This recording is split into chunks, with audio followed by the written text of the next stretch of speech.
All right, gang, I'm gonna save your art journey, okay?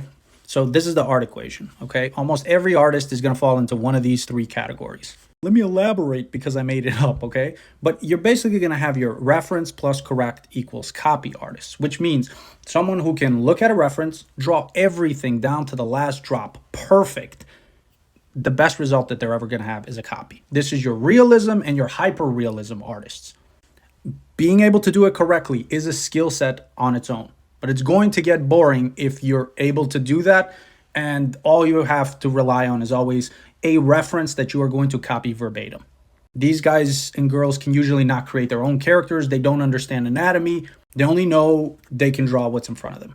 Now, you have other artists who want to create their own characters or create their own style and their own version of stuff. That is reference minus correct equals you. Now, why is it minus correct? It's because you're just not there yet. Like, you can look at a reference, but let's just say your anatomy is off, and it's not because of your art style. Your anatomy is off, your proportions are off. The only thing you have going for the character is it's identifiable. Like, for example, Zoro in this case, if I drew 3 swords, earrings, and spiky hair, all of those things would have to be extremely bad and unrecognizable for someone not to think that it is my attempt to draw Zoro.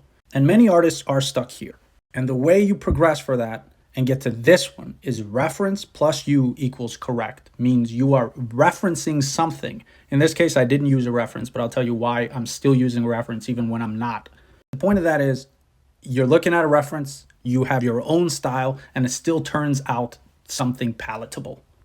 The way you get to this one right here is learning those fundamentals. There's a reason why every artist tells you to do this and they beat you to the ground by telling you it. It's because, I mean, there's this notion that's so true that once you learn anatomy of, let's just say you're drawing humans and the male and the female form, once you draw that, you could just plug and play. I could easily have made this character into, Vegeta. I could have made him into any other character with just a few tweaks and a different clothing because my style is already there.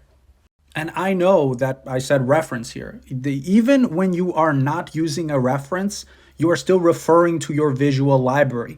And your visual library is constructed of things you have seen or drawn before or 100 times. The great thing about being able to do reference plus you is you're able to draw things that you've never drawn before by just looking at it and then putting your own flair into it or a background or something.